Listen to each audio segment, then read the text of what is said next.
And so for me, I had to do a lot of deep diving about what my purpose was, what my purpose is. And so around that time, I was reading, books and kind of doing some inner searching. And I believe that everybody is given gifts. Everybody has something about them that is a God-given gift that you use to make the world a better place. And that's what you should use in your career. You should explore your gifts and then use those gifts to help people or to make this place a better place. And so for me, I thought I'm really good at giving instruction. So I thought, okay, maybe a teacher is for me. But I've also really always been good with children. I've always had the ability to talk to them, to guide them, to, anything with children. I've always had a gift with younger children, especially. And so, I knew I wanted to go back to school, and then teaching was kind of the natural selection for me. I thought, that's what I need to do. That's my purpose. This is Synthia, a married mother of 3 who works part-time and who decided in her late 30s to return to get her undergraduate degree and become a public school teacher. But who does that? The New York Times ran a piece that highlighted the crisis of teachers quitting their jobs because they were pushed to their limits by children's pandemic-related behavioral and emotional setbacks and staffing shortages that forced them to take on roles beyond their normal remit. In a paper published in November 2023 by the Annenburg Institute for School Reform at Brown University, the authors wrote, and I quote, "Perceptions of teacher prestige have fallen between 20 and 47% in the last decade to be at or near the lowest levels recorded over the last half-century. Interest in the teaching profession among high school seniors and college freshmen has fallen 50% since the 1990s and 38% since 2010, reaching the lowest level in the last 50 years. The number of new entrants into the profession has fallen by roughly 1/3 over the last decade, and the proportion of college graduates that go into teaching is at a 50-year low. Teachers' job satisfaction is also at the lowest level in 5 decades, with the percentage of teachers who feel the stress of their jobs is worth it dropping from 81% to 42% in the last 15 years. And yet Synthia, who graduates college next spring, is heading for the classroom, but she is fully aware of the challenges. Listen to this short excerpt from our discussion. These are children who are throwing things, who are yelling, who are cussing you out, who are, threatening to harm other children in the classroom. I mean, these are children with serious boundary behavioral issues, and they just don't know. Number one, they don't know how to react. They don't know how to calm themselves. They don't know how to react to certain situations. This is all they know. And it could have been something that they observed from home. It could be the lack of boundaries that are being set at home, and they just don't feel like if they're not able to do whatever they want to do, then this is where they turn to. With a full awareness of the challenges she'll soon face, Synthia remains committed to entering the classroom. It's scary to go into classrooms with children with behavioral issues, but my real concern is for the other children, the children who want to learn, the children who want to be there. The children who, may need to be seen, because obviously the children with behavioral issues, they feel like this is the way that they are going to be seen. This is the type of attention that they are wanting. But the other ones who aren't, behaving this way and who are being good and who are wanting to be there, they need to be seen as well. They need to be looked at and appreciated. And so for me personally, it's for them, it's for those children.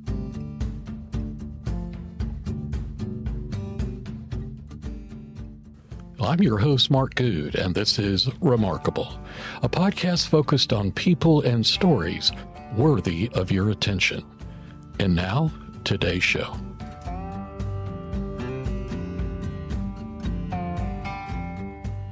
We just want to welcome our guest, Synthia, to the program today. How are you doing this morning? Hello, I'm doing great. I saw that you have your cup of coffee. What's printed on the side of it? It said squad goals and it's the Golden Girls. Oh, I love it. Something from my generation. That's great. That's great. Well, Cynthia, why don't we begin with a discussion or with you telling us a little bit about your background, kind of where you were raised and a little bit about who you are and just sort of bring it up to the present so that people get a sense of a context for really you and the decision you've made to enter teaching. So Okay. tell us a little bit. Well, I was born in Oklahoma, Lawton, Oklahoma, at the Comanche Nation Hospital.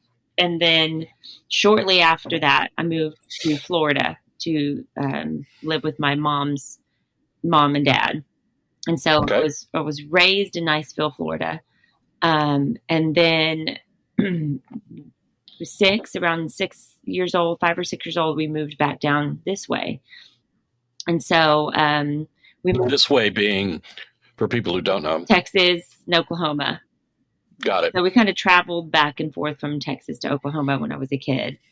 We did a lot of moving. I didn't really have one school. I mean, my first grade year, I went to 3 different schools. Oh, wow. Just kind of moved around a lot. My mom was a single mom.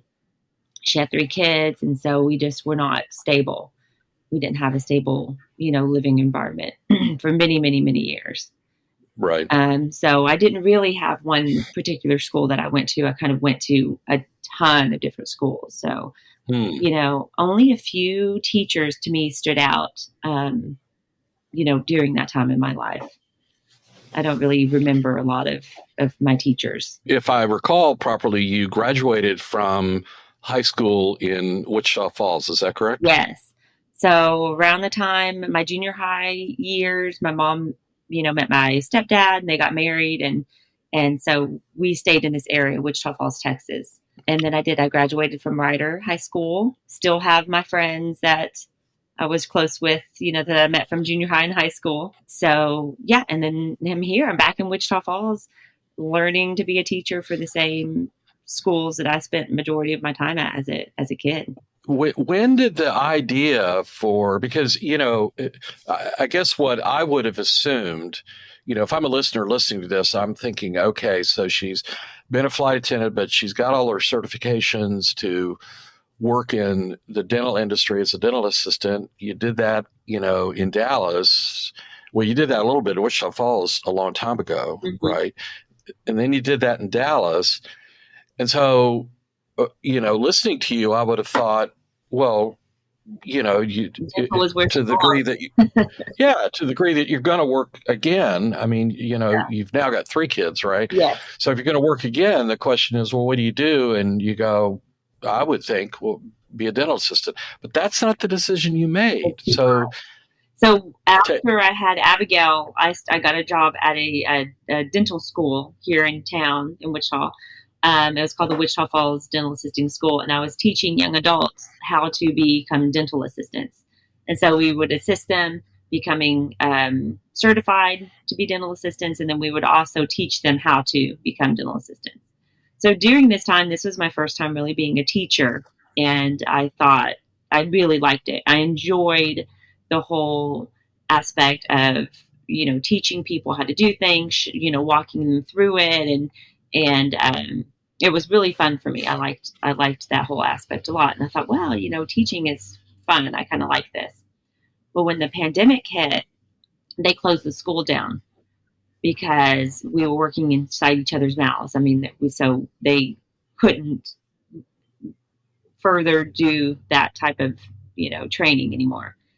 right. So they closed the school down for a while. And then when they opened it back up, it was kind of it was kind of a way that I didn't really want to continue on because it was just, they couldn't quite figure out their knack yet for that school.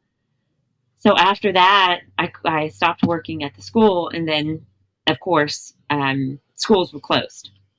And so I was, just overnight started teaching Charlotte, from home. So I became Charlotte's homeschool teacher. And Charlotte, for those who haven't kept track, Charlotte is your My oldest, oldest daughter. yeah. And how old was Charlotte at the time that you were kind of doing this ad hoc homeschooling? About how old was she? She was in kindergarten. Okay. So this, for anybody who doesn't know, kindergarten is the year that the children learn how to read. So you started because of the pandemic, the kids are at home. And I got to tell you, there's lots of studies now and lots of data that showed that the year or 2 years that students were not in school, many of them suffered tremendously, both academically and emotionally, right? Yeah.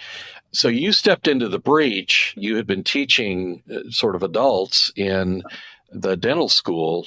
Now you kind of pivot to teaching your own daughter at home. Yeah. What was that experience like?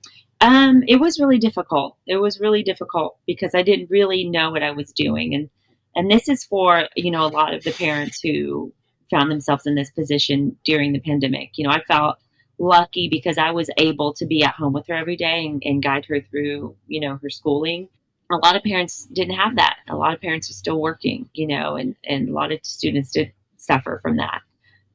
But for me, it was difficult because she was right that smack dab in the middle of learning how to read, and so teaching her phonics and I did a lot of research on my own on the best way to teach children how to read. But we found our stride, and she did great. She did kindergarten really good, and was reading books and had a reading log by the time that the kindergarten year was over. Wow. And so I continued to teach her first grade year too, because, you know, the pandemic was still it wasn't as much. Schools did reopen, but for the first year of her first grade year, she was still at home as well. Because I think that, if I recall properly, that was a time people were, they were doing remote instruction, correct? Yes. So for us, for our school district, they were only required to do about an hour remote schooling a day. So they would send us these packets. When the pandemic first started, they would drop packets off at the doorstep. Um, the second time we could go pick up a packet, and it was just worksheets, ideas on what to do, on how to teach them. And so they were only required to do about an hour to log on to get direction from the teacher, and then everything else was home. Wow. So, having you take us through the details of that, even though it was just a few years ago, my mind goes back to that time. It was a very unusual time in American life Mm-hmm. where, we were all kind of hiding away in our homes, right? And that experience teaching Charlotte kindergarten and then through first grade, did that play a role in your thinking about profession? Because you had been teaching adults in the dental school before it, shut down. Take us through the transition in your mind, in your thinking about, how you went from, I really enjoy teaching adults, which is interesting and really a kind of pivot from being a dental assistant to teaching others how to, become a dental assistant. But, there's this transition where in your mind where now I'm interested in teaching children. Kind of take us through your thinking there. So, yeah, it is it's, when I tell people are just like, what are you thinking? But for me, what are you doing at 40? Why are you going back to school?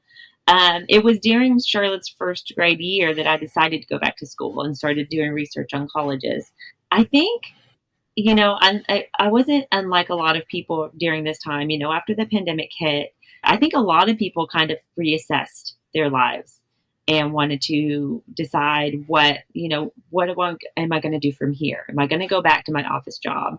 Do I want to start a new business? Like, what is it that do I want to do coming, from this forward? Because it was kind of like the whole world was put on pause, right? And so people were at home and playing board games with their children and spending all this quality time with their families. And I think it was an awakening for a lot of people, and it was for me anyways. It really made me want to, decide like what do I want to do when this is all over? Do I want to go back to dental assisting, because I kind of reached the tipping point in that career for me because yes, I did want to go back to work, but I didn't want to continue on that path. And so for me, I had to do a lot of deep diving about what my purpose is.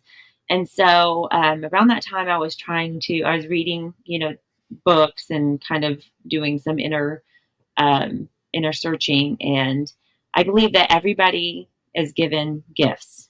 Everybody has something about them that is a God given gift that you use to make the world a better place. And that's what you should use in your career. You should explore your gifts and then use those gifts to help people or to make this place a better place. And so for me, I thought I'm really good at giving instruction. So I thought, okay, maybe a teacher is for me. But I've also really always been good with children. I've always had the ability to talk to them, to guide them, to anything with children. I've always had a gift with younger children, especially. And so, I knew I wanted to go back to school, and then teaching was kind of the natural selection for me. I thought, that's what I need to do. That's my purpose. And growing up for me, because I was poor, my mom wasn't around a lot because she was a single mom. She was trying to make things happen. And my teachers were really the ones that guided me. All I needed was that one teacher to believe in me or that one teacher to help me. And there are several moments in my life, especially when I was young. That's the key is we catch them when they're young. You believe in them, you show them love, you guide them, and then they will continue on that path to become better people. That's how it was for me. Like I needed an adult there to tell me that I was good enough and I was smart, and that's what helped me, continue on. And so I want to be that for some kid who needs it. I want to be that teacher that some kids feel safe with, some kid, knows that they're believed in. So that's really what propelled me to do this job. Certainly, as I reflect on my own life, there were teachers who believed in me, who supported me, who encouraged me, who opened my mind to things about the world that I never would have seen. Mm-hmm. Right. And to the point that you were making, they gave me the personal encouragement and support as an individual to say, you're capable, you're smart, you can do this, and so forth. And those are incredibly powerful things. Mm-hmm. You came to this wonderful realization about, as you call it, and I love that, your purpose, but remind people where you were in life when you had this awareness. So whenever I came to the realization that this is what I want to do, I was in my late 30s, have 3 kids, still doing the same thing, to the dental field that I've been doing for years and years, which is a profession that I love. It's a profession that I know a lot about. I could absolutely continue to do what I do and be successful, but that wasn't for me anymore. I felt like there was something else that I was meant for. And so whenever I came to this realization, Justin, of course, he was supportive, but was like, oh, are you sure you want to go back to school? Yeah, and I'm like, yeah, I'm so sure I want to do this. But of course, now that I'm in my senior year, it's crazy. I'm like, I'm so over school. It's so time consuming. And, but I'm ready. I've started infiltrating myself into the education system here in town. I started as a substitute teacher, and so that was very interesting. But before you go into that, and just hold that thought for a minute, let people know how you are going to school, right? Because there is a university there in Wichita Falls, but you're not going there. So how are you going to school at mom of 3, married, working part-time? How are you doing that? So when I started to try and choose which college I wanted to go to, of course, I looked at MSU and Vernon as a community college here in town. I've looked at those two options, but for me personally, as busy as my life is, I couldn't stop everything and go to a class, go to inside of a lecture. I needed something that I could work around. I needed Right. something that I could just say, okay, I'm setting aside 2 hours to go work, or I'm setting aside, or, I have an hour, I'm going to sit down and I'm going to work. And so I needed something that was 100% flexible to my life. And so when I was doing research on colleges, I found a college that is kind of a sister college to Phoenix, Arizona, in Arizona, but Phoenix College, Phoenix University, and it's called Grand Canyon University. But they have a program where you can do school 100% online. Wow. So I'm going to school 100% online. They some of the professors film lectures that you can watch, but mostly they give you an agenda and they give you assignments, and then you are to, do research with peer review type articles, and then do your assignments through those. So that's okay. So you crank back up on the education piece because you had not gone to college. I mean, when you left high school, you went straight into being a flight attendant, Mm-hmm. correct? Mm-hmm. Okay. So you didn't have any, college education before you started. So here you are in your late 30s. You decide to go to college. You decide I want to be a teacher. You got to have an undergraduate degree to teach. So, but you're a mom and a wife, and you got a busy life. So you pick if you will, a university that instructs online, Mm-hmm. right, to do that. Mm-hmm. You did that for a couple of years. How were you able to, and how were they able to integrate that online education with what I call the field education, being in the classroom, that I know is a part of that undergraduate degree? Yes. How did they do that, and what happened? So once you do kind of like your basics in the college, you have to start getting field hours for these classes. And so each class will give you a certain amount of field hours that you have to complete through the entire, process of the class. And Right. so they do have people here in town that you can call that will coordinate these places for you. So you can email them or call them and say, hey, I need 10 field hours, where can I go? And so this person will contact all of the schools and then say, there's 3 options. You can go to this school, this school, this school. These are the grades. This is the time. These are the teachers you're going to be working under. And then you just go to the school and you check in, and then you go to that classroom and get your field hours there. For me, since I started subbing, I started substitute teaching last year. I started getting to know these schools and these teachers. And so now I'm able to just say, hey, I need field hours. Can I come to your school? And so I'm able to do that by myself now. I actually contact the principals and ask their permission if I can come do that. And then usually I just make friends with the teachers, and then I'm able to go do all of my field hours with them, which is pretty nice. And I want to kind of follow this thread here because I think it's really fascinating. You go from, I really like teaching adults in the dental college, and then I teach my daughter, right, in kindergarten and first grade. You go, aha, my purpose includes teaching children. But it's one thing to teach your daughter at home. It's quite another to go to a public school and teach in that world. So take us through what that was like for you as you transitioned from, mom being yourself being a teacher to your child to now I'm teaching in a public classroom. What was that like? Subbing was very interesting. It was kind of an awakening for me because so you pick what you're going to do, you go into that school and they go into the classroom, and the teacher kind of outlines their day. And so Right. you kind of have, 15 to 20 minutes to look over that and say, okay, let's go for the day. I always, that first year of subbing really kind of integrated for me that my purpose in life is to work with children, because every single classroom that I sat into, the children always loved me. I mean, they were drawing me pictures, they were giving me hugs, they wanted to hold my hand when we were walking down the hallway, to go to the gym or whatever. And so for me, I was kind of like, okay, well, this for me solidifies the whole, I working with children is where I belong. The teaching part was hard.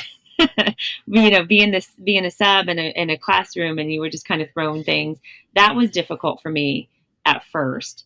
But I kind of got the hang of it, and by the end of the year, I think I decided I was going to find an actual job to where I can get to know the kids, get my own routine, and not just be thrown in, because I like routine. I like to be prepared. I don't thrive on being thrown into a situation and then have to sink or swim kind of thing. And that's how I felt like I was doing in the subbing world, as I was sinking or swimming the entire day, and I was just exhausted by the end of the day. So now I'm working at a preschool.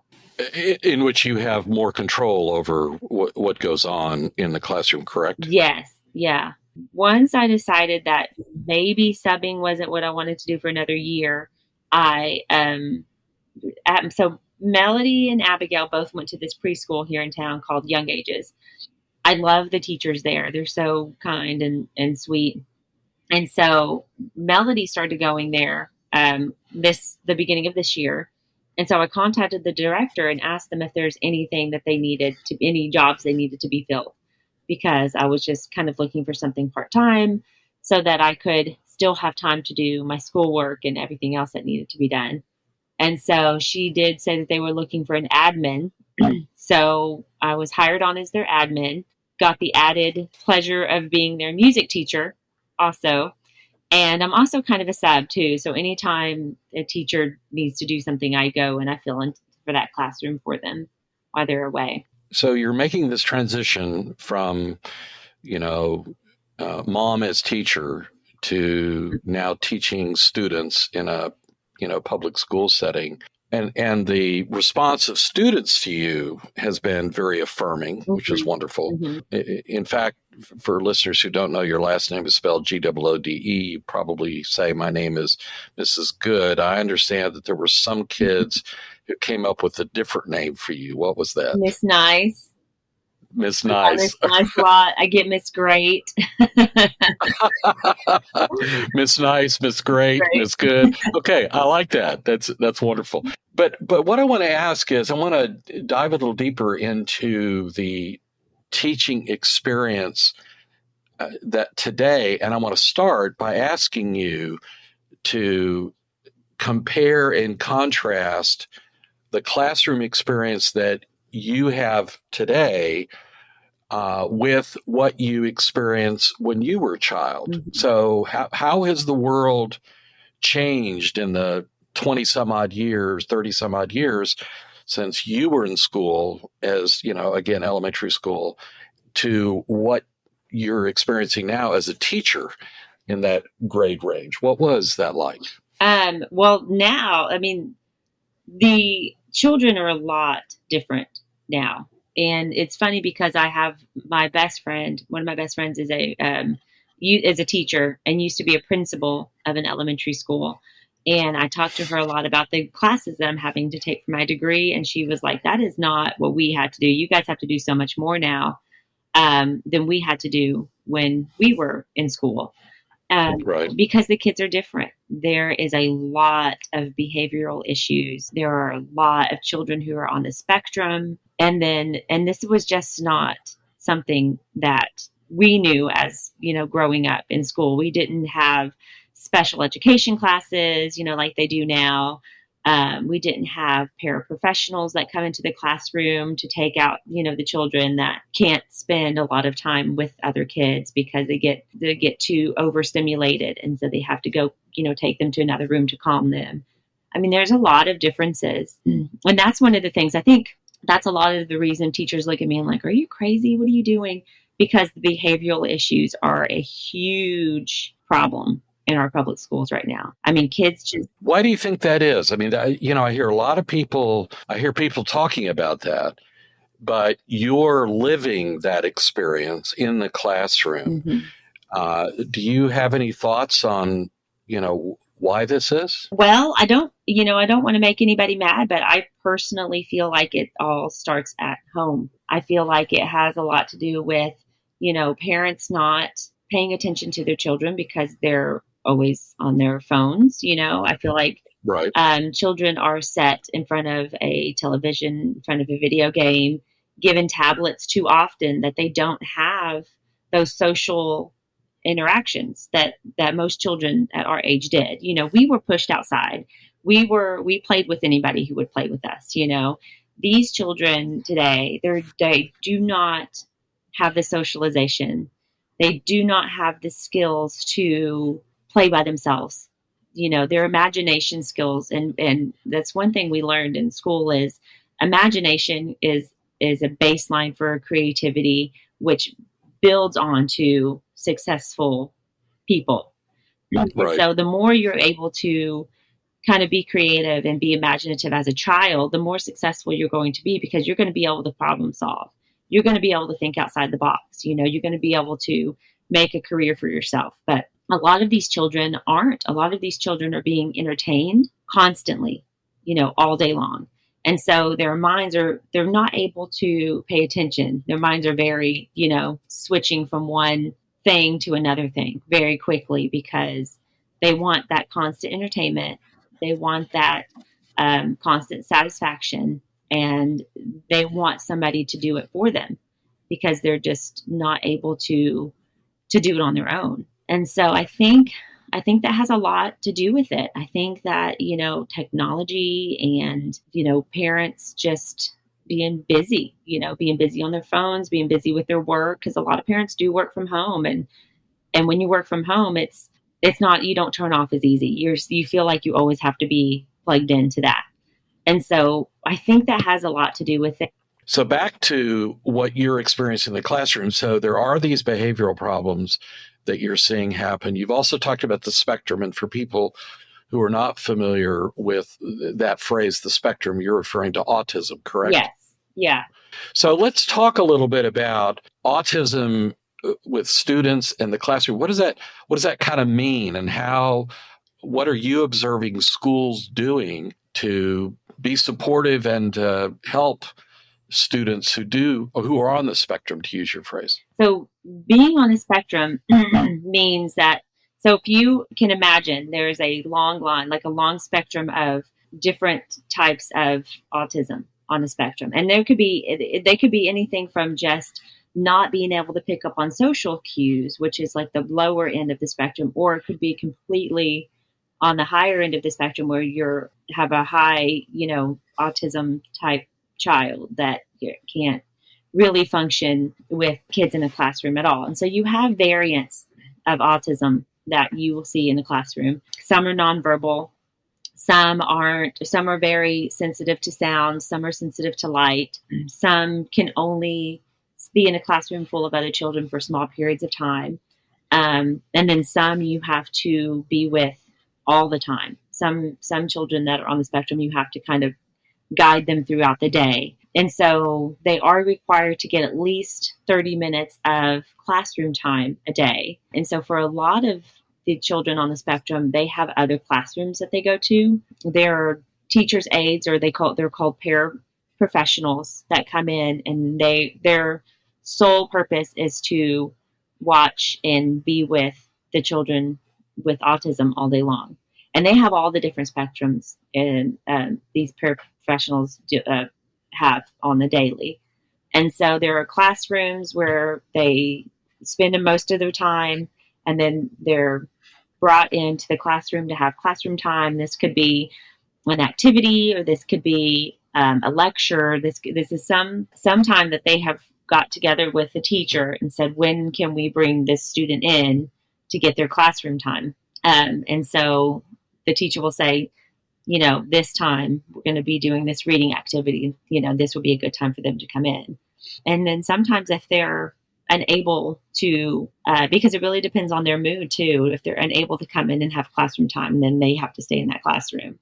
Public schools, and this has been something that I've seen that's really I've been really impressed with public schools and how they are starting to manage children with autism, because there are so many more students who are on the spectrum now than I've ever seen before.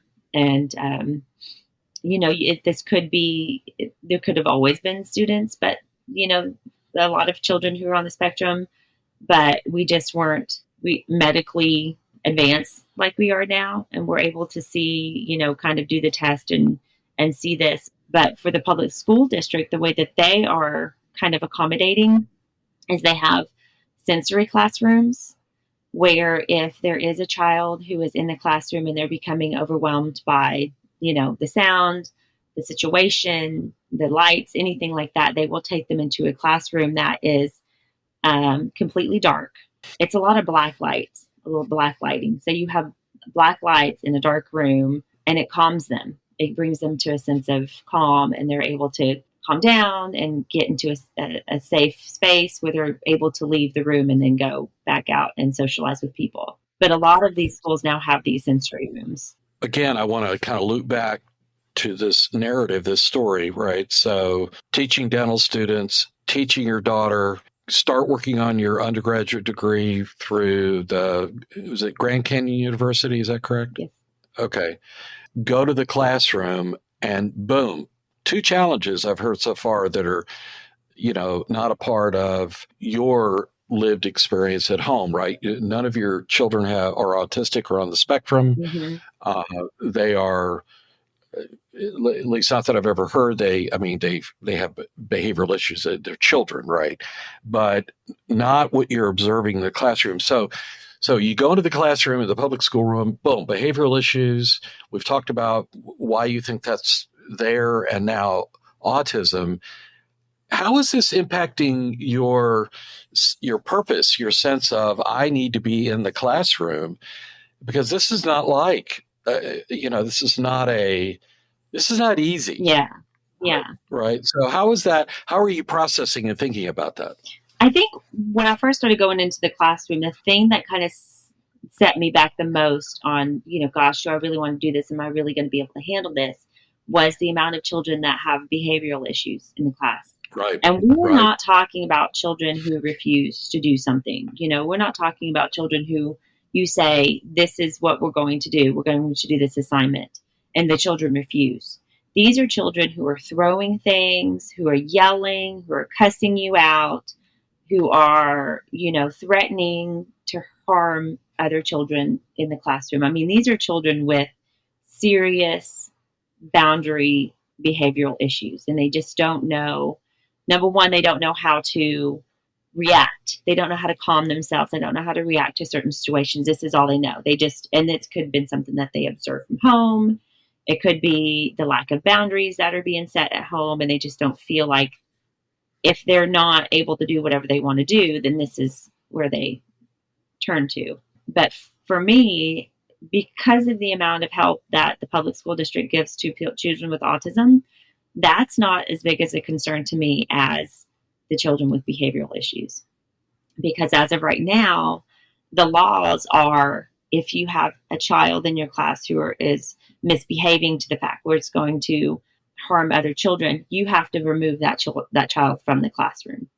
However, if that child is throwing things and just being completely disruptive to the fact of where you're unable to gain control over that child at that moment, you have to remove the children from the classroom. So imagine a child with behavioral issues is in the classroom, and then you tell them to do something and they refuse. And you say, well, if you don't do this, then I'm going to give you a conduct cut. And then they don't care. They refuse. And then you say, okay, if you don't do this, I'm going to give you a conduct cut and I'm going to call your parents. And then they still refuse. You say, okay, well, then you're going to get a conduct cut. I am going to call your mom. And then the principal's you have to go down to the principal's office. Well, then they start to throw a fit, and then they start to throw things. And so at this point, most teachers will call their principal or call, whoever they have on hand to say, we need to remove this child from our classroom. But while they are waiting for someone to come remove that child, this child is still throwing things and chairs, desks, you name it, whatever a child will pick up whenever they're in this state, they will throw. And so at this point, the teacher is only thinking of the safety of her other students. So she or he has to physically remove those students from the classroom until they are able to get this child under control. So it could be an empty classroom nearby. It could be the hallway. They could go into another, classroom and say, "Hey, we're having problems with this student. Can my students stay in here for a bit?" And this is a total disruption of your entire day, because most of the time you're in the middle of some sort of instruction, and then this child goes crazy, and then you're having to remove the students, and then you're having to remove this child, and then bring all the other students back in. Well, it's a complete disruption. And so from a teacher standpoint, you almost have to start back over, from the beginning with the students who are now in the classroom, because their adrenaline is up. They're coming back to a classroom that's probably trashed, and then you're having to clean up. You're having to get their help to clean up. I mean, it's a complete disruption. So for me, and I've seen this and been into classrooms, during observation times or during my substituting. I've had a couple of students who never really went that crazy, but were on the verge of it, of complete freak out. But for me, I think that's the scariest part of it, because even though I'm going in for a K through fourth grade, I'm going to be teaching, that range of students. And I would love to stay to kindergarten and first grade. But a lot of these students are second graders, third graders, fourth graders, who are fighting each other in the classroom. And yeah, I mean, with Charlotte, we had to remove her, my oldest daughter, she's in fourth grade. We had to remove her from her school, move her to a different school, because the students were fighting each other to where it would take 6 teachers to break them up. I mean, they were choking each other, punching each other. I mean, just horrible things that should not be happening in any classroom. But that's the hard thing about being a teacher these days is I think the behavioral issues is the biggest concern of most teachers today. Wow. And yet, and still you persist. You're going to do it. You're going to do it. You're graduating in a year, and you're going to be into the lion's den. Yes. Only unlike the story in Daniel with the lions aren't quiet. The lions are growling at you, right? I mean, this is not a passive. I mean, this is, man. I mean, wow. It's difficult. I think for me, I have enough belief in myself that it's something that I know that I can deal with, something that I know that I can control, and I would love to be the person who's able to show these children, what they're doing wrong, and complain and change their mindset. I mean, I know that's not going to be every child. Maybe it could be one child, but I would love to be able to change their mindset, or at least be there for the ones who are having to be in the classroom while this is going on. Be the one to say, "I'm sorry that so-and-so acted like that. That's not the way we act. We need to continue on, and thank you for being, the teacher who realizes and recognizes that the other students are doing what they need to do and appreciates that." And so really for me, yes, it's scary to go into classrooms with children with behavioral issues, but my real concern is for the other children, the children who want to learn, the children who want to be there, the children who, may need to be seen, because obviously the children with behavioral issues, they feel like this is the way that they are going to be seen. This is the type of attention that they are wanting. But the other ones who aren't, behaving this way, and who are being good, and who are wanting to be there, they need to be seen as well. They need to be looked at and appreciated. And so for me personally, it's for them, it's for those children. If I understand this correctly, a year away from getting your degree, mm-hmm. right? And going full time, knowing everything you know now, particularly this discussion of the challenges, the two big ones we've talked about, the social emotional issues and then the autism issue. How are you going to dodge the burnout bullet? That's a good question. I mean, I don't know the answer to that. I'm going to get my degree, and I'm going to get, a job and set up my own classroom somewhere. And the fortunate thing about an educational degree is that there are different avenues that you can go on. You can still work in the educational system, in the educational community with the degree that I'm getting, and not be a teacher. And that is something that I'm thinking of also. I mean, my goal is to become a teacher. My goal is to get into a classroom and see how long I can do that. But, I'm not going to fault myself if that's not the place for me and I need to find a job somewhere else. That's just going to be something that experience will tell. Well, I think I appreciate your honesty, but honestly, I think that's true of all of us. I mean, we can stake out an objective, but only time will tell, particularly, in the challenging environment that you've described, how we're going to process and deal with that. I think what will be interesting will be over the next several years, whether or not the students coming into the school, if they change, for the better or for the worse in terms of these social emotional issues and autism issues. That'll be one factor, because that sort of creates the environment. I think secondly is whether you are able to either develop or acquire the skills necessary to manage a classroom Mm-hmm. with students like that. I mean, it may be something that requires skills that you develop over time. I mean, in any profession, we talk about on-the-job training, right? There may be skills that you develop. On the other hand, it may not be something that any set of skills could help you cope with, Right. right? I mean, and I think that's where other teachers who are leaving teaching are saying is, I don't have the tools, either personally or professionally, to manage the challenges that I face now in the classroom, Yes. right? Yeah. And they have incorporated a lot. And the teachers who have been teachers for a long time who are leaving the profession because they just can't deal with it, I completely understand that. And I, give them all the props for doing this long.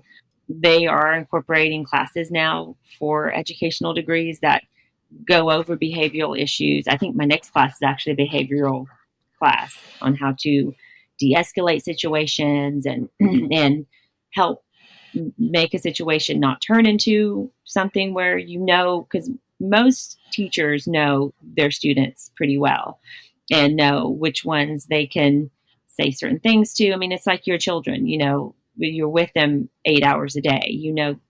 How to, what's going to set this child off. So I think, they are helping teachers to be prepared for those situations. I have a mentor. One of my mentors is a teacher she's a new teacher. She's been teaching for 3 years, but behavioral problems is her thing. Like, she loves it. She loves working with kids with behavioral issues because that was she has a knack for that. And so when I told her, I said, my next class is a behavioral class. And she said, come to me. That is, I love working with kids with behavioral issues. I love finding out how to work around a situation. And so she's going to be someone I go to a lot for questions when that time comes, because she's someone who has really found her purpose and is in the right place. That's really marvelous to hear. And it reminds me, I'm not sure the parallel is totally accurate, but I think it is. So let me set up what I think is an equivalency here somewhat. You're talking about somebody who has developed a set of skills to deal with children who have behavioral problems in the classroom. As you said, she has a knack for it. She's actually reached out and said, I'll be happy to mentor you and guide you in, if you will, acquiring those skills, mm-hmm. right? And the techniques that she's developed over time, her frame of mind and her affect and all the things that go into, managing, de-escalating that kind of situation. I think of another thing is that it was a couple of decades ago, a lot of people began to realize that students weren't being given an effective introduction to science, technology, engineering, and math, right? And the acronym for that is STEM. And so there were teachers that said, hey, I want to be a leader in, helping students move in that direction because we need scientists and technologists and engineers, to really help move our nation forward, and obviously the jobs are out there for that, right? And then a little bit later, there were another group of teachers who said there aren't enough women in these disciplines, right? And so they kind of raised their hands and said, I want to guide, help mentor, female students, right? Young girls and women Mm-hmm. who maybe haven't considered a career in, science, technology, engineering, or math. We need more women in that field, right? So, it's this sort of, I want to call almost this organic, development of people with Right. specialties who say this needs to be addressed and who kind of raise their hands, and then it becomes, sort of formalized. There's now an acronym, it's STEM, and, it's got a life of its own, right? It maybe, and I'm just guessing now because I don't know, but maybe people like your friend, the teacher who's going to mentor you in behavior, there will be people who will develop those skills, Yeah. in response to the challenges that you're observing now in the classroom, experiencing, pass those skills around, and proceduralize them, and to the point they can be taught. And well, didn't you say you're taking a class on how to manage? Yes. My next class is how to manage behavioral issues in students. So that's something they're teaching, now for the educational degree. So they're teaching that in colleges now. And this mentor of mine is someone who, before she became a teacher, she was doing, I think, as a camp for kids with behavioral problems. And then she decided that she wanted to become a teacher and bring those gifts to the educational system. So, referencing what you're saying about the STEM and how I think that is definitely something that's going to be a natural progression in the public school districts, because there are so many children that don't know how to control their anger, or don't know where to put all of their feelings. I think that will be a natural progression in this district for sure, public school districts. People like that who are stepping up and saying, I'm here because I have a talent for this. Well, Cynthia, we've covered a lot of ground. You've been very generous with your time and telling us your story. This has been marvelous. You're on the cusp of this next phase of your career. I know it's impolitic to talk about age, but you are, 40, and that's impressive that, you married, mother of three, get your degree while you're working, and then moving into this profession with the kind of challenges that, we've just been talking about. That's admirable. It's remarkable, actually. So obviously, wish you the best. We'll be in contact. Don't be surprised if, after you've actually gotten your feet wet as a full-time teacher, I may circle back to you and say, hey, let's talk now. This is what you said, a couple of years ago, year and a half ago. What's your experience? What's your lived experience like, right? Because I think I love the way you articulate that when you said, my purpose is to teach and to teach children. That's wonderful. The question is, how does that actually work out, once you get into the classroom with all the challenges that you've talked about? Yeah. How does that actually play out? And I think that will be interesting to learn and talk about. Yes. Yes. Let's definitely come full circle with it once I've been in the classroom a few years. And I can say, oh man, that girl was so hopeful and so sweet, and or I can say, yeah, I still feel that way. So Yeah, well, I think it'll really come down to this: whether the kids call you Miss Nice Or Miss or Miss Nasty. Miss Meanie. Or Miss Meanie. Exactly.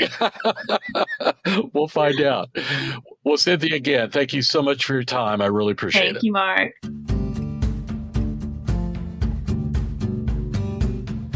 I'm Mark Goode. You've been listening to Remarkable.